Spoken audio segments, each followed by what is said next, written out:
How to feel more secure in yourself.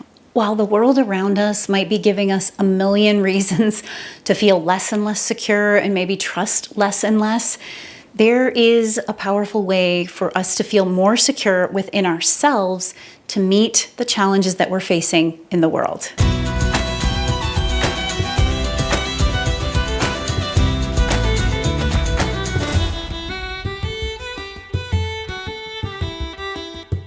Welcome, I'm Kim Marie, and this channel is all about supporting women to feel more empowered so that they can live more fulfilled. If you want to feel more secure in yourself, you've got to understand different types of security. You have to understand some techniques to find the kind of security that you're looking for.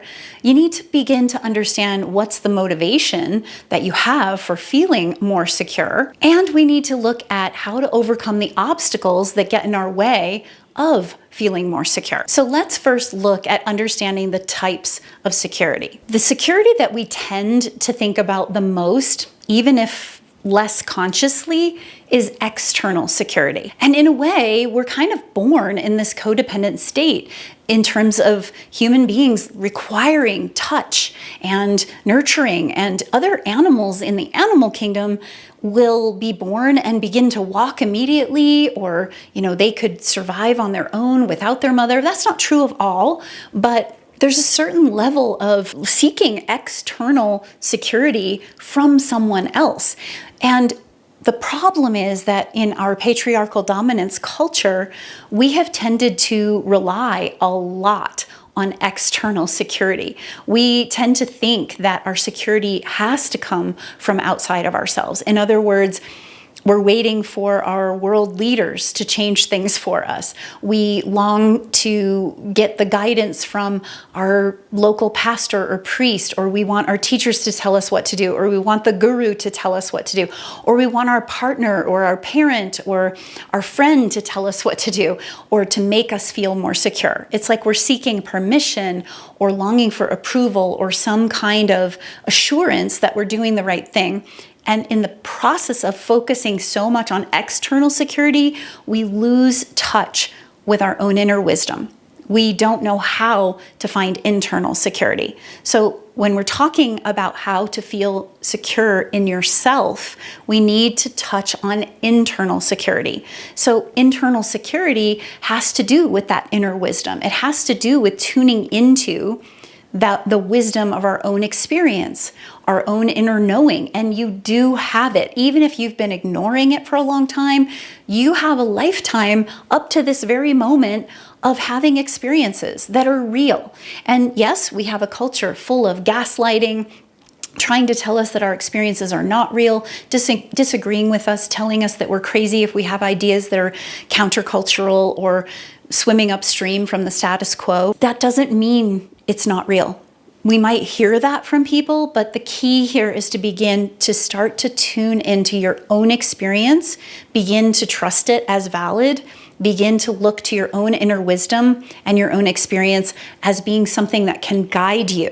And part of that is going to come from the way that we approach our idea of security. First, we have to understand we want to move toward internal security and stop seeking external security.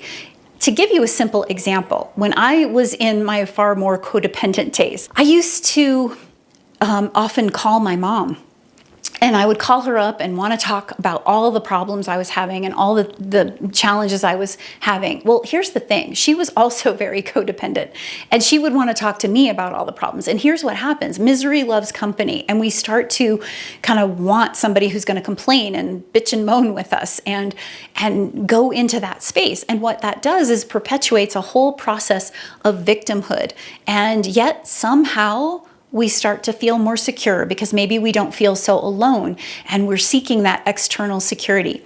So one of the things that I started to do when I realized that this was one of my crutches toward external security, toward trying to get some kind of assurance from a person that I cared about, was to say, okay, every time I feel this urge to call my mother about something, I am going to sit with what's going on for me and actually tune in to what I already know. to believe in what I already know instead of making that phone call. And over time, I really stopped calling to complain, and I just called to check in and say hello, which is a far healthier approach. So why do we often seek security outside of ourselves? Well, I've touched on that a bit in the sense that we're kind of born into this idea that we need other people for our security. But as we grow into our healthy adult self, we can tune in to our inner wise self and begin to understand that doesn't have to be the case anymore. We get to change the story. However, the story is not easy to change, and this is why we tend to continue seeking external security. We live in a patriarchal dominance culture, and all of our systems have told us, you need to believe us. You need to trust your doctor, your priest, the author, the guru, the teacher, the parent, the boss, whatever it is. We are constantly told we're not enough, we don't know enough, we need to ask permission, ask someone else, validate it, verify it. Wisdom is not something that is measurable or calculable. It is something that we have out of our own experience, and it matters, but it's been so dismissed by our patriarchal dominance culture because it's not considered evidence-based. It's not measurable. It's not according to the scientific model. This is about learning to think and expand our thinking and step into new ways of seeing, new ways of knowing, new ways of being. The challenge to do that has been very real in our culture, and most of us grew up believing that was not okay. So what are some techniques we can use to cultivate a sense of internal security, to feel secure in ourselves? Well, one of the things that I love to do, and I have a whole playlist on this, is centering and grounding and presencing. We need to be centered and grounded and present in the moment, in our bodies, contained here and now, in order to tap into that inner wisdom. If we are fragmented, if we are kind of dissociating and disconnecting from our situation, maybe because it reminds us of a trauma and we're unable to be with it, or because we're very triggered by it and we give meaning to something that maybe we haven't learned how to let go of or neutralize ourselves to, it's very, very difficult to tap into that inner wisdom, to tap into that sense of internal security. But when we presence and ground and center ourselves, our feet are on the ground, we're tuned in, we're connected as mediaries between inner and outer, above and below, spirit and matter. This is the center that we want to come from, the center of our being, in order to determine what is. And in that wisdom, there's a tremendous amount of internal security because we're so much clearer about it. We're not disconnected and dissociating and removed from it, seeking it everywhere else and causing anxiety in doing so. Another thing we want to do from that place of ground and center is practice self-awareness. We want to constantly remind ourselves to presence so that we can be aware of our emotions, what triggers us, what motivates us, what drives us, where is our will being applied. We want to do more and more and more to know ourselves, to learn about ourselves, to understand ourselves.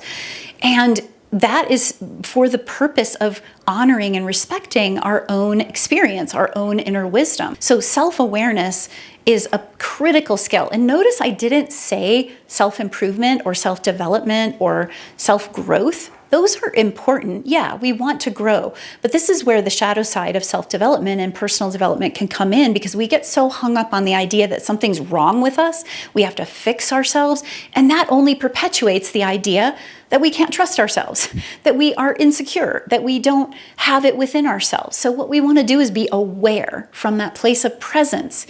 And that creates that knowing, or connects us with that knowing that we have deep inside of ourselves. The final point or technique that I want to offer here is to not underestimate the role of self-care. Now, I'm not talking about bubble baths and spa days and, escapist retreats. I'm talking about self-care from that place of self-awareness.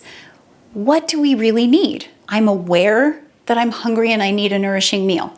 I'm aware that I need sleep and I need extra rest. I'm aware that I'm on the edge of being burnt out and I need to take pause and spend some more time in nature to rejuvenate and replenish and fill my cup. That sense of self-care, the practice of self-care from the place of self-awareness, actually helps us to generate this place of internal security. We know we're going to take care of ourselves.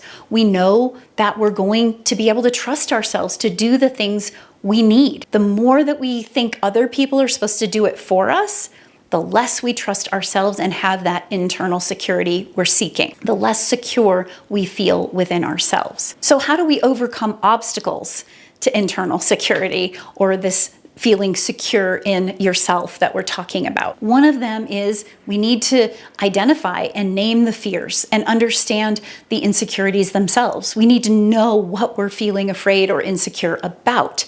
And then from there, manage any negative thoughts that we're having. We can begin to change the beliefs that we have, shift the approach that we take and the way that we think about things. We also need to work on building our resilience to external circumstances.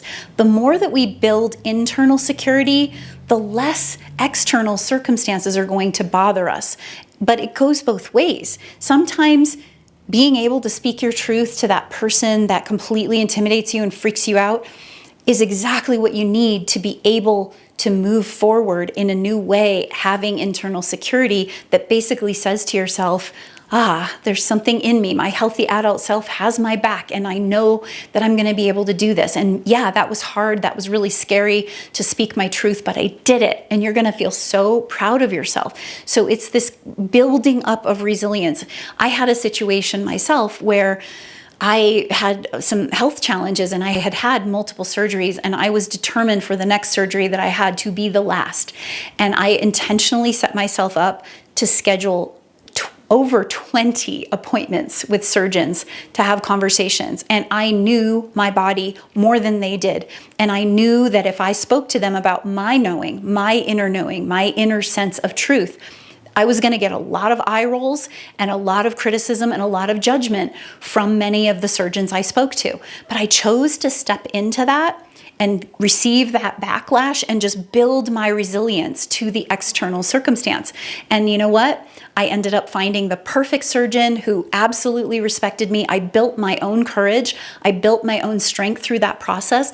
Talking to doctors is an example of one of those ways in which we rely on external security. We rely on the doctor to tell us what to do and ignore what we know deep inside of us. And I had relied on that and had no success with it. And I knew something had to be different. And I trusted that and was willing to get the backlash from conventional practices, and ended up finding a surgeon that did amazing work to help me and rebuild my strength. And I have been great ever since. So that's a great example of building resilience around your own internal security. Okay, so why strive to have more confidence in yourself? Well, it's pretty clear. The benefits are immense, right? If you start to have more security in yourself, you feel more secure in yourself, you're going to have this tremendous amount of confidence. You're going to be able to face challenges in ways that you never have before. You'll trust yourself more. You'll begin to know and tap into that inner wisdom and recognize it when it's needed, and tap into it for your creative endeavors and all that you want to manifest in terms of your dreams and your vision in this life. You're going to have better decision making and problem solving skills because you're going to have that sense of security within you. Not only the security of your own knowing, but also a sense of security to understand where you need to and don't need to get external information. Like my surgery example is a great one in the sense that I knew I couldn't do the surgery myself, or I couldn't just ignore the fact that I needed someone to help me and that was trained and had certain skills that I didn't have. But I did have enough inner wisdom to determine the right one to use and be able to make the proper selection in the process. This sense of feeling secure in yourself does wonders for your relationships. It is going to improve your relationships immensely in terms of the way that you you show up, the way others respond to you, how you are seen. It's going to help you break out of those codependent relationships that can keep us stuck. And you can go see my codependency playlist for videos on that topic. This is such a game changer in your relationships. So hopefully by now you can see the incredible importance of becoming more secure in yourself. I have a free download, my balance and empowerment cards, that are a fantastic tool to build greater empowerment and feel more secure in yourself through a sense of self-awareness, understanding where you tend to cling to one extreme or another, or get stuck in certain areas of your life. They're a wonderful tool to work with. So download those, they're free of charge. And I hope that these ideas and these tools and these unique perspectives on building internal security will help you move forward to feel more secure in yourself every day. I'll see you in the next video.